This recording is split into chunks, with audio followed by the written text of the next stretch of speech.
La Bible dit que la repentance et le pardon des péchés seront prêchés à son nom, à toutes les nations, à commencer par Jérusalem. Donc, la repentance. Dans l'évangile aussi, on dit la repentance sera prêchée. Donc, il y a la mort de Jésus-Christ de Nazareth pour nos péchés. Il y a la repentance. Et Jésus arrive dans Matthieu 4, verset 17. Il dit, repentez-vous, car le royaume des cieux est proche. Il commence à prêcher la repentance. Et les prophètes, les apôtres ont prêché ce message aussi, la repentance. La repentance est un thème de l'évangile qui implique la responsabilité de celui qui reçoit l'évangile. C'est-à-dire, quand on te présente la bonne nouvelle de la mort, de la résurrection de Jésus pour les péchés, toi, tu as une part à jouer. Cette part-là, c'est la repentance. C'est-à-dire que quand tu reçois cette parole, quand tu l'acceptes, le fruit que ça produit en toi, l'action que ça produit en toi, c'est la repentance. Quand tu reçois l'évangile, la première des choses, ce n'est pas d'aller chercher une église où tu vas aller pour te soumettre forcément à un système. Non. Quand tu reçois l'évangile, la première des choses, ce n'est pas de chercher à payer ta dîme, comme on nous le fait croire, ou d'aller faire une offrande. Ce n'est pas ça que Dieu attend de nous d'abord. La première des choses que Dieu attend de l'homme, de nous, c'est la repentance. Et on va toucher ce thème ce soir. La repentance. Donc on dit la repentance sera prêchée en son nom. Nous sommes dans Actes chapitre 2. Nous lisons à partir du verset 36 jusqu'au verset 38. Actes 2, 36. Que toute la maison d'Israël sache donc avec certitude que Dieu a fait Seigneur et Christ ce Jésus que vous avez crucifié.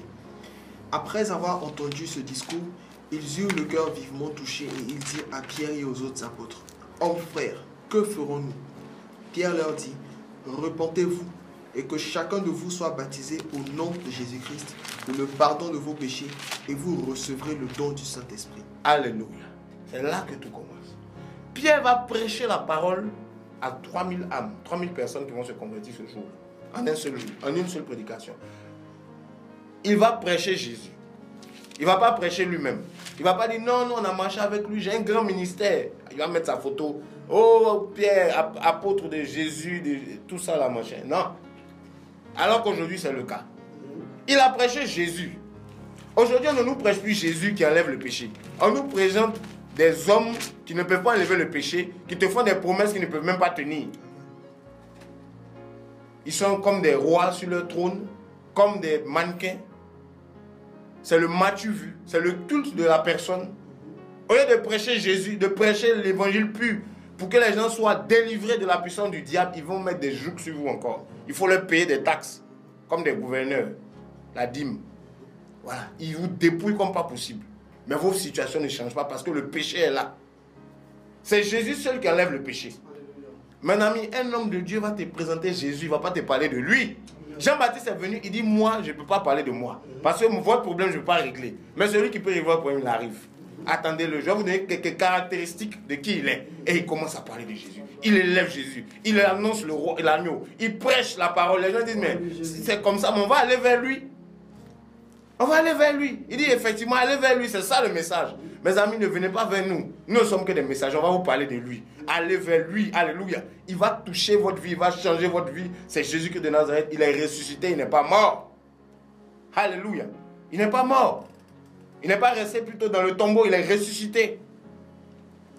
Et c'est ce qui va se passer. Pierre va venir, il va prêcher Jésus. Il va dire que toute la maison d'Israël sache. C'est-à-dire qu'il n'a pas parlé en cachette. Il s'est mis sur la place publique. Il a commencé à prêcher. Il dit que tout le monde sache, que tout le monde comprenne que c'est ce Jésus que vous avez crucifié. C'est lui qui est le Seigneur de gloire. C'est lui qui enlève le péché. C'est lui qui sauve l'homme de la captivité des démons. Il a commencé à prêcher. Il dit c'est ce Jésus. Ce n'est pas un autre Jésus. Ce n'est pas le Jésus de l'argent. Ce n'est pas le Jésus des voyages. Ce n'est pas le Jésus du péché. Non. C'est le Jésus de la sainteté. Le Jésus du salut, du rachat. C'est ce Jésus-là. Il est mort pour vos péchés. Pierre a prêché. Quand Pierre a prêché ce message, les cœurs ont été touchés. Ce n'est pas les poches qui ont été touchées.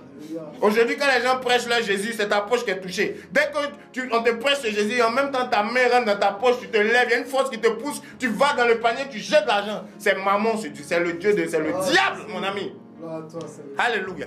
Mes amis, nous allons tout casser ici, là. Parce qu'il y en a marre. Trop, c'est trop.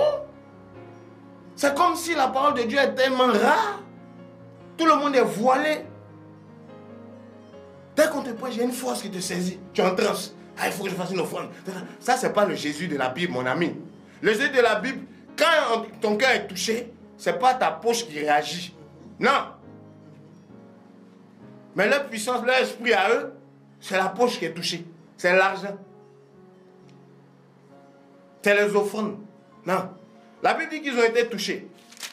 Parce qu'ils ont entendu la véritable prédication de Jésus qui est mort pour leurs péchés. Leur cœur a été touché. Ils ont vu en eux-mêmes que, vraiment, il faut qu'on fasse quelque chose. Notre situation n'est pas bien devant Dieu.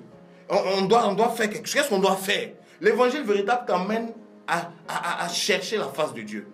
À prendre des résolutions devant Dieu. Pas devant un homme. Que devons-nous faire? Et Pierre va leur répondre quelque chose. Il va leur dire ceci. Il va leur dire, repentez-vous. Tu peux lire, vas-y.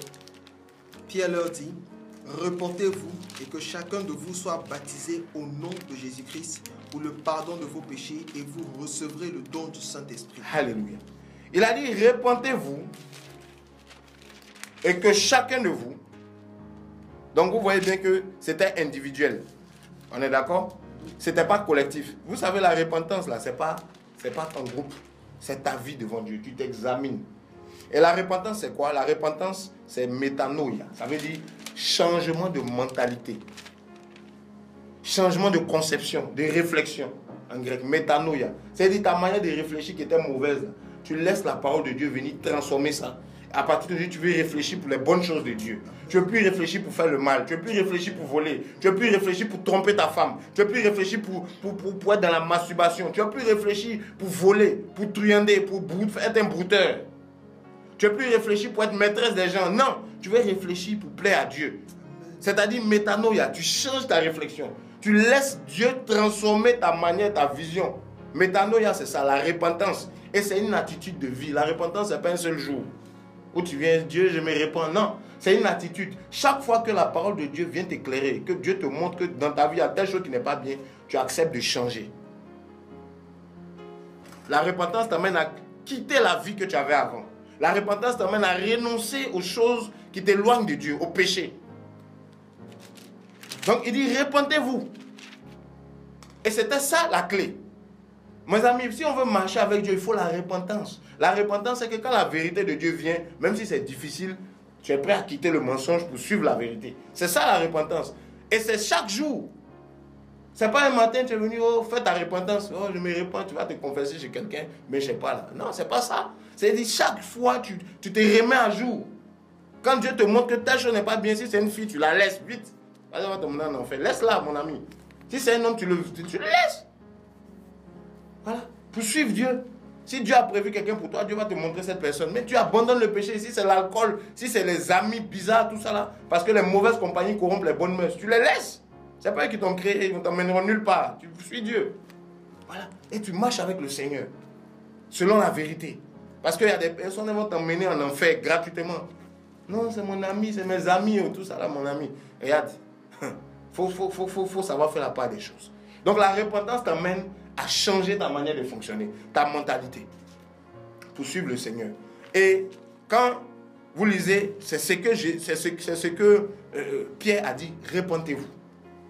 C'est ce message qui était prêché. Pas la repentance seule.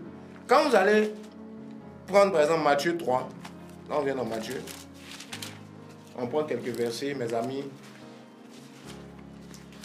Matthieu 3. Donc, dans l'évangile, mes amis, il y a ça, la repentance. Ça, c'est l'homme. Beaucoup disent, non, on est sauvé par la grâce, Dieu a tout fait. Donc, voilà, il nous aime, donc il est mort pour la croix, par la croix, et puis on est sauvé. Oui, mais il y a la repentance. Pour pouvoir bénéficier des conséquences du sacrifice de Jésus, c'est-à-dire le pardon des péchés, la réconciliation, il faut la repentance. Quelqu'un qui ne se répand pas, qui l'oublie. Voilà, donc nous sommes dans Matthieu chapitre 3. Voilà. La Bible nous dit, à partir du verset 1, je lis rapidement, on dit, oh, en ce temps-là, arriva Jean-Baptiste prêchant dans le désert de la Judée. Il disait, répentez-vous car le royaume des cieux est proche. Car c'est lui dont Isaïe le prophète a parlé en disant, c'est ici la voix de celui qui crie dans le désert, préparez le chemin du Seigneur, aplanissez ses sentiers. Jean avait un vêtement de poil de chameau et une ceinture de cuir autour de ses reins. Il se nourrissait de sauterelles et de miel sauvage. Alors les habitants de Jérusalem et toute la Judée tous les pays des environs du Jourdain vinrent à lui et confessant leurs péchés, ils se faisaient baptiser par lui dans le Jourdain. Mais voyant venir à son baptême beaucoup de pharisiens et de sadducéens, il leur dit, race de vipères, qui vous a appris à fuir la colère à venir?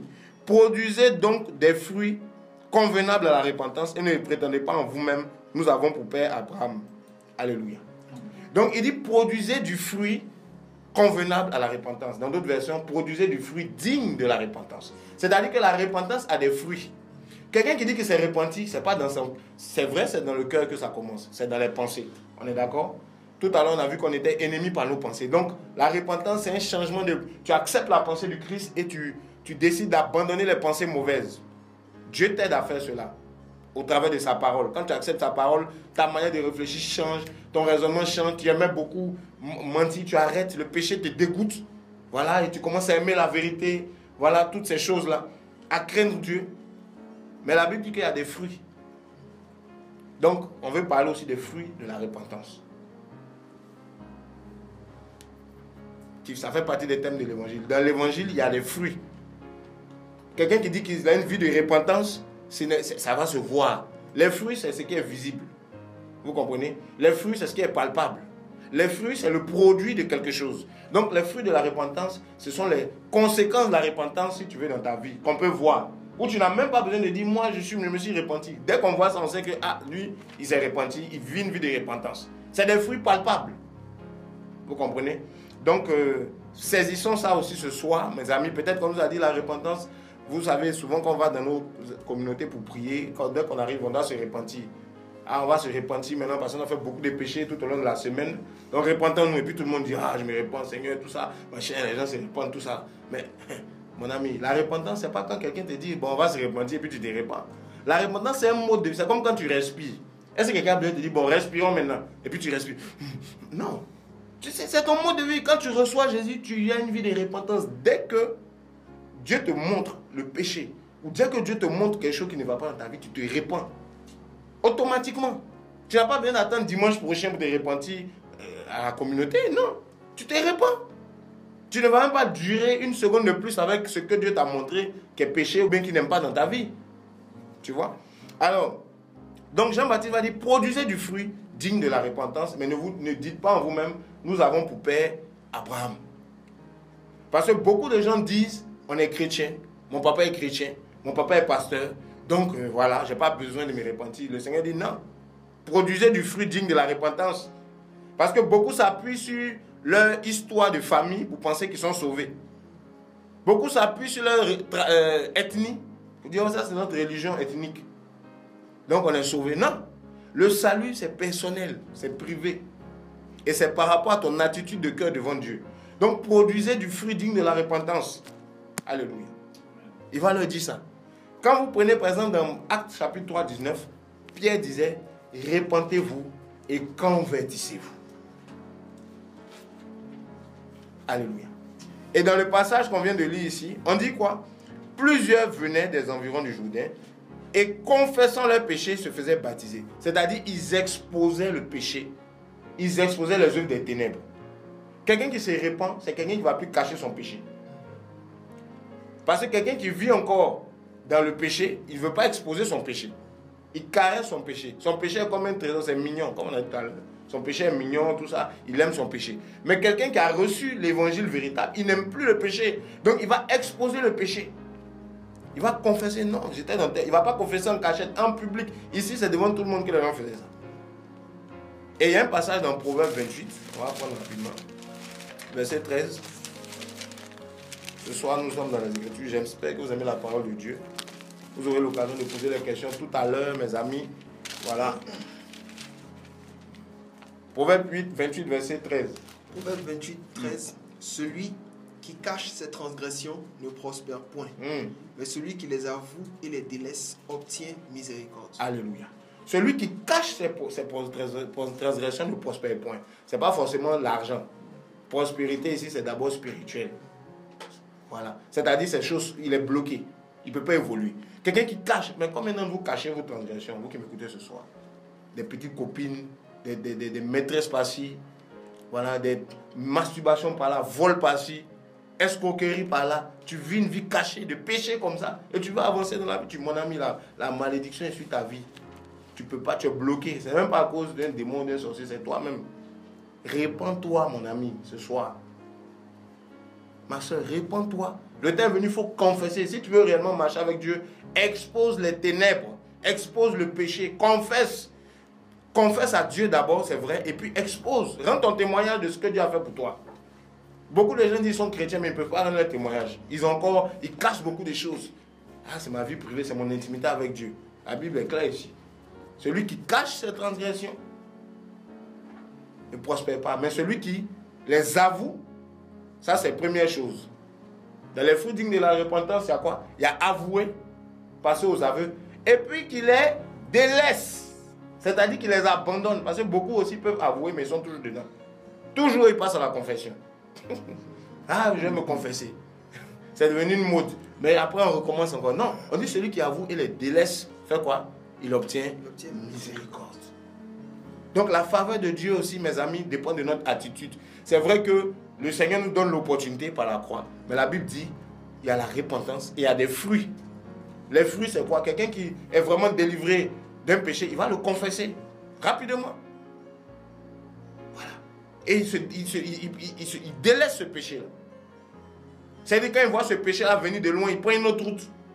Cette fille qui te fait chuter à chaque fois, dès que tu la vois, tu changes de route vite. Frère, on est tous passés par là. Il faut être prudent, mon ami.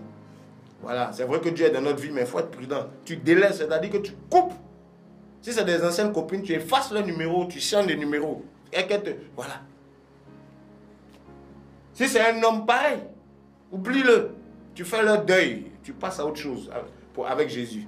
Mais aujourd'hui, on est attaché à tout ça. On ne veut pas délaisser notre péché. On ne veut même pas confesser avant même de délaisser. On garde ça, mais on vient prier. On dit non, bon, c'est pas Dieu comprend au fur et à mesure. Mes amis, c'est pour ça que beaucoup de vies sont bloquées. Mais on ne vous dit pas la vérité. On va vous dire non, c'est parce que vous ne faites pas d'offrande. Les gens vont vous exploiter par avoir votre ignorance pour que vous dépendiez d'eux.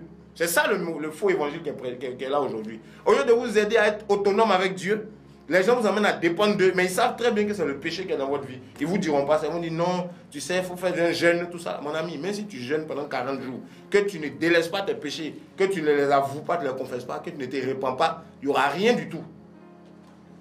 Que personne ne te séduise. L'évangile de Jésus, c'est l'évangile qui nous sauve du péché, mais ce n'est pas la repentance. Jésus a fait l'œuvre. Il a accompli l'œuvre spirituellement, mais pour entrer dedans, pour la posséder, il faut la repentance. Pour qu'elle agisse dans ta vie, il faut la repentance. C'est la repentance qui fait la différence entre nous. Sinon, Dieu aime tout le monde. Ceux qui acceptent la vie de repentance vivent le miracle de Dieu. Vivent la délivrance de Dieu. Vivent la vie que Dieu nous a promis. Mais ceux qui n'acceptent pas la repentance, ils tournent en rond. Voilà, ils tournent en rond. Vous allez voir, je vous donne l'exemple. Il y avait 2 crucifiés avec Jésus à la croix. Un à gauche et un à droite. Il y a un qui a accepté de se repentir, qui a dit, ah Seigneur, on reconnaît qu'on est dans le péché. Parce que la repentance, c'est que tu reconnais ton état, tu reconnais que tu es dans le faux et que la parole de Dieu est vraie. Ça, c'est le premier point. Et à cause de ça, tu dis, ah, comme j'étais dans le faux, j'accepte maintenant de marcher dans le vrai. Même si c'est dur, Dieu va m'aider. C'est ça la repentance. Dieu aide-moi, je veux. Et je vais prendre les mesures qu'il faut. Je vais abandonner, je vais avouer mes péchés, les délaisser.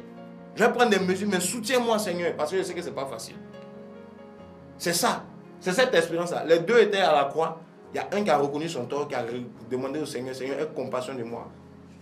Aie pitié de moi. On dit, lui, il s'est retrouvé au paradis le même jour. Mais l'autre s'est retrouvé en enfer. C'est la repentance. Vous voyez? Ce n'est pas parce que tu es assis au premier rang dans ton église que tu seras sauvé ou que Dieu te bénit. Ce n'est pas parce que le pasteur toujours prie pour toi. Non. Le pasteur même peut prier pour toi chaque jour. Mais c'est un homme qui peut se tromper sur toi. Il va te dire de belles paroles qui ne viennent pas de Dieu.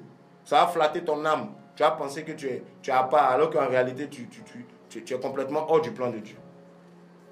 Donc, mon ami, le temps est venu, il faut revenir à l'évangile pur. L'évangile pur nous parle de la repentance. Les âmes qui quittent la vie du péché, qui abandonnent les œuvres du mal pour revenir à Dieu. C'est une décision de cœur, c'est une attitude d'esprit. Chaque jour, tu es dedans. La repentance. Et le fruit digne de la repentance, comme on a dit, c'est la confession. C'est le fait de délaisser